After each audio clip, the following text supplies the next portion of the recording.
This is 2 cups of water, 16 ounces, or half a liter, whatever you choose it to be.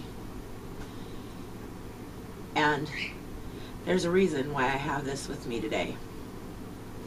You know, most people come to me and they tell me, I'm very sick. I need help. I need to cure my illness.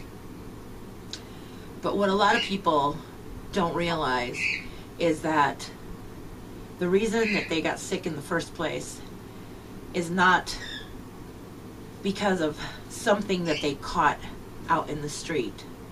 I mean, you don't just catch an illness. An illness is something that, whether we want to believe it or not, we bought onto ourselves. When you're obese, you didn't just wake up one day and get on a scale and say, oh my gosh, I am obese. You didn't wake up one day and say, wow, I have cancer. You ate your way there. You thought your way there. And thoughts are just like this water. You know, if I hold on to this for just a few minutes, it's not going to affect me very much. I might get some finger cramping, but that's about the extent of it. But the longer you hold on to this, the more that your muscles are going to cramp, the more tense that you're going to become. And with every illness, there is a psychological train of thinking behind it. With diabetes, for instance, I mean, and this has been documented over and over again, diabetes are always in a fight or flight stance. I would have never admitted it, but now looking back upon it, I know it's true. Most diabetics that I know, I can say it's true, even though they won't admit it. You are always, always, always on the defensive. You may not be wanting a fight or even looking for a fight, but you're always prepared for a fight. You are always ready to go. And when you do that, your pancreas is constantly working. It's working overtime, over and over and over. And just like a horse, you can only beat it so much till it finally just dies. And if you know a diabetic, I can assure you, start to look at them and you'll see that they are always on the defensive, always prepared. And it's one of the things, one of the thought patterns that I had to get rid of in order to reverse my diabetes. Cancer has always been attributed to, and anybody that has worked with cancer will tell you, psychologists over and over and over again will tell you that cancer is always has something to do with something sexual. Either the child was molested or was abused sexually or has some ties to something sexual, or it has something to do with family. Either they were very close to a father or a mother who passed away and they no longer have that person there, or they lost children, or there's now a disconnection with someone in the family. So I want to put this down because it's starting to really hurt. I mean, all my muscles in my forearm are now tense and I can feel the pain clear up to almost my shoulder. But I can't put it down because I'm trying to show you guys something here. We start to believe certain things about ourselves. We were raised by alcoholic parents or drug addict parents, or parents that just simply, without meaning any harm, had to go out every day and work. And they actually believed that by going out daily and working, they were showing their children that they loved them. And the reason that we're this way is because our parents were this way. And our grandparents were this way. And all we're simply doing is passing down the lack of love, the lack of affection from generation to generation to generation. The grandparents were this way, so that's what they taught the parents. The parents were this way, and that's what they taught us. That's what we learned. Even though we say we're not going to be like that, we end up being like that, and that's what we teach our children. That's what they teach our grandchildren. So somewhere along the way, we have to stop these thoughts. We have to put these thoughts away, and we have to put them down, because most people that I come into contact with that are sick have reoccurring thoughts over and over and over in their mind. They can't put them down. But at some point, God, you have got to put those thoughts down.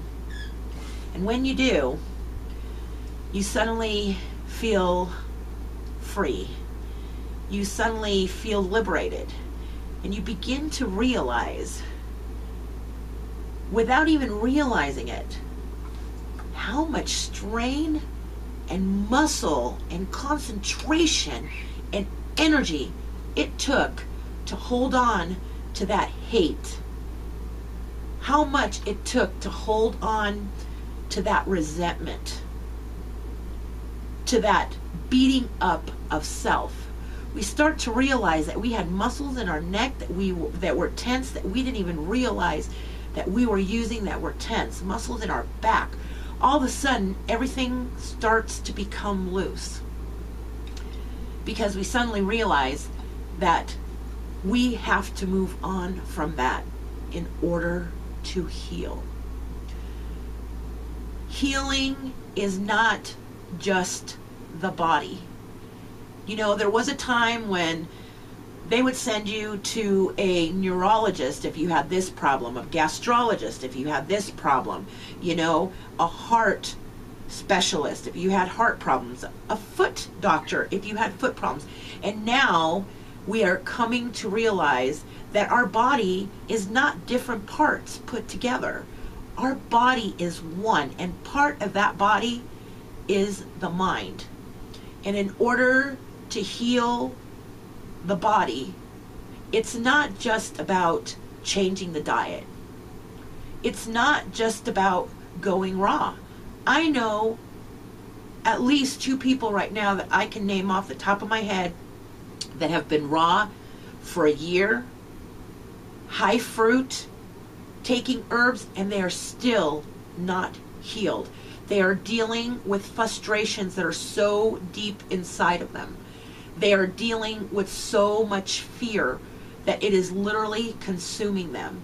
So until you figure out what it is that you are holding on to, even if it's just 2 cups of anger, 2 cups of resentment, 2 cups of unforgiveness to self, 2 cups of fear, anything, that 2 cups is going to feel like you are carrying around 10 gallons by the end of the week. Imagine what it feels like when you have been carrying this around for years. So I hope that I have helped you to understand with this demonstration how serious it is to let go. And it doesn't matter what you have to do. I have people that say, no, I'm not going to do coffee enemas because that is not, if that's what it takes for you to detoxify that liver and get that anger out, it's the only way you're going to heal. Oh, I'm not going to get up and go walking every day. That's not going to be doable. If that's what it takes to get rid of the excess weight and for you to get inside your mind and to listen to those thoughts. I have people that would sit there and say, I'm not meditating. That's just ridiculous. That is stupid. Sometimes that is what it takes to be alone. I heard something great the other day, and it says, you know what? Meditation It's something that you need to do, because sometimes Google doesn't have all the answers. And in sitting in that stillness, in that quiet, you can hear the voices. And sometimes those voices are so powerful. And they have told me things that Google could never have told me. So in order to heal, in order to feel liberated, in order to get that weight off your shoulders, I have to quote Bradley from Sublime. First, you need to take care of head. That is the most important. Till we meet again, stay happy, stay healthy, be kind to one another, and listen to the words and the thoughts that are coming out of your mouth and rolling around in your head, because those thoughts and those words are creating your future, and they are also telling you where your issues lie. Till next time, bye-bye.